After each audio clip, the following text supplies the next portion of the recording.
Hey everybody, Coach Gwen here, and in today's video we're talking about the dynamics of the narcissistic family. Let's get right into it. Now this dynamic is extremely dysfunctional. The narcissistic parent is the king or the queen of the castle, or the family for that matter, or simply put, they're just mom and dad, right? The enabler is one who supports the narcissist's bad behavior, such as in the case of Queen Jezebel, where her husband, King Ahab, was her enabler. Now you can find that story somewhere in 1 Kings chapter 18 through 21, somewhere in between there, or just refer to my video on who is Queen Jezebel, right? Okay, so scripture says that there was none sold to do himself such evil in the sight of the Lord as Ahab. So when it comes down to the nuts and bolts of the family dynamic of the narcissist, there's a king, there's a queen, a princess, a peasant, and the rest. It is structured to where the princess is usually the golden child, the peasant is the scapegoat, sort of like Cinderella, except there's no fairy tale ending, and you don't have to be a stepchild. You can actually be blood related. And the rest, well, they're just lost and ignored. Sometimes referred to as the runner, who only comes around for birthdays and holidays, etc., when they want something. Since someone has to be an heir to the throne, it's usually the princess of this castle, which is what? The golden child, right?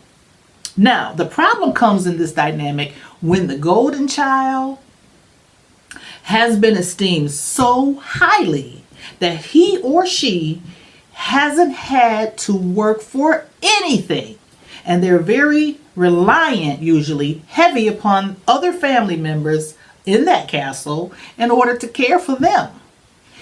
This includes their own children. So with this in mind, they are in no position to hold the weight of being an heir to anybody's throne. However, this golden child usually gets the credit for someone else's contribution. They get the accolades, the notoriety, and all the rest. And this propaganda is usually sold to the rest of the family that this golden child can do no wrong. Whatever they say is literally golden and is to be held in high regard. Now, the relationship between the narcissist and the golden child, it's rather sickening because there isn't any accountability for either one of their behaviors or their actions when it comes down to their rage or their abuse.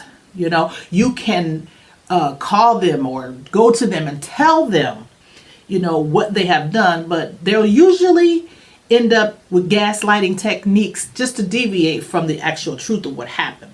Now, when it comes to the golden child's decisions, this will affect the entire family in one way or another, especially if they're the oldest, because that has more influence. And whatever they do is usually, again, always right in the eyesight of the narcissistic parent. The action of the golden child is justified by the parent, and it must be accepted as truth. And anyone stepping outside of those lines and challenging this golden child is at risk to suffer a penalty of rejection, the denial of rights, and most importantly, the denial of love. This course of action is taken to bring whoever challenges them into subjection and submission.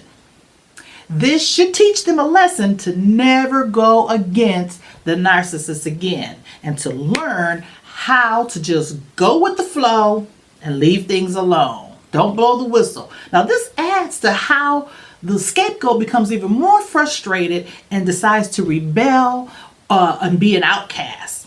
by both the golden child and the parent as well. But the golden child is respected as the Messiah himself almost, just as if they are the only source of truth. Now, biblically speaking, this is a violation of the first commandment, because the word says that thou shalt have no other gods before me. This, in and of itself, is a form of worship that's called idolatry. And what makes the relationship so warped is that they don't even know it. And anyone challenging either of the parent or the golden child is at risk to be blackballed. And nobody, again, is aware of this action or their behavior, even if you tell them. The golden child sometimes even acts like a surrogate parent to the other siblings, assuming the role of the biological parent, and sometimes even to the parent when the parent is behaving like they are the child. Now, this is called parentification, making the child take care of the parent. For example, I knew something was wrong in my family when I moved back home, and a sibling of mine would often refer to our father as my grandfather, saying, well, your grandfather said this and that.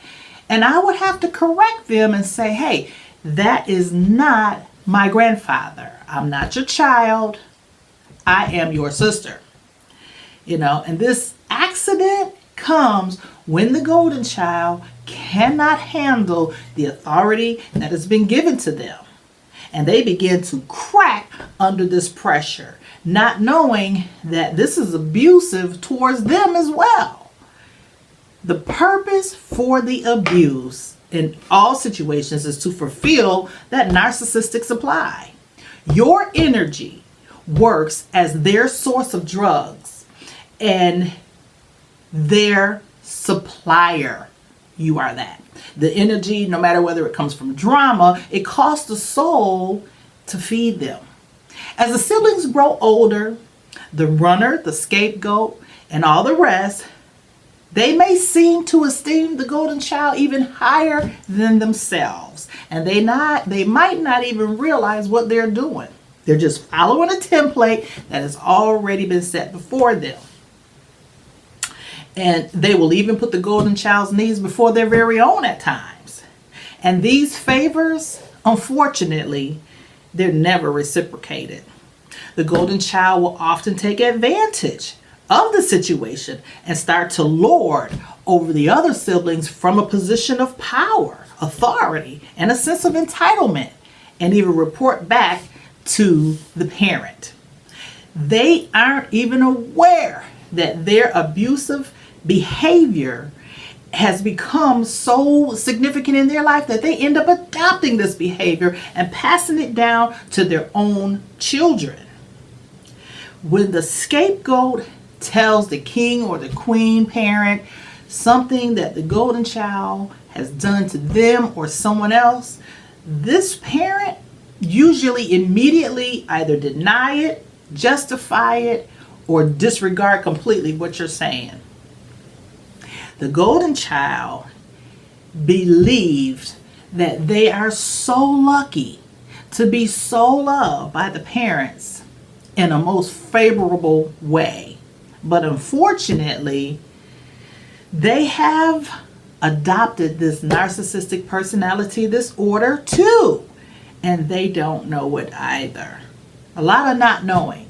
And later on in life, they'll end up having to battle with anxiety and depression. They depend on other family members for some form of sustenance. They'll develop some type of addiction, maybe food addictions, or they'll battle low self-esteem and low self-worth. They'll have a deep-seated insecurity about themselves and their competence and capabilities, and end up becoming very competitive. They end up battling rage and a sense of entitlement. They have confusion, bouts of crying spells, and they never really understand why. Once again, a lot of not knowing. and they're the least likely to leave the nest. They suffer in silence miserably while dealing with suicidal ideologies. And they never realize that they have sold their soul to their narcissistic parent, who seem to have their best interest at heart. But what was really going on is that the parent was using them as a pawn.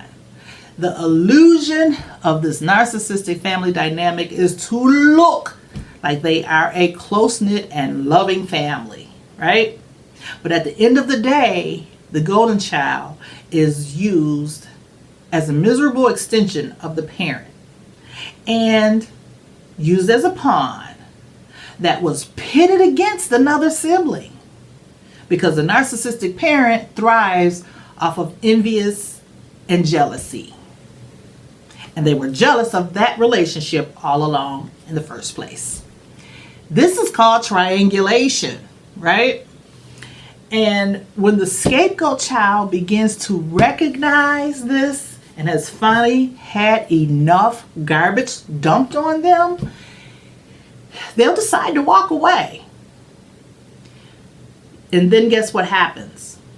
The golden child is now the target for abuse, because it has to go somewhere, and they are not able to escape like the scapegoat.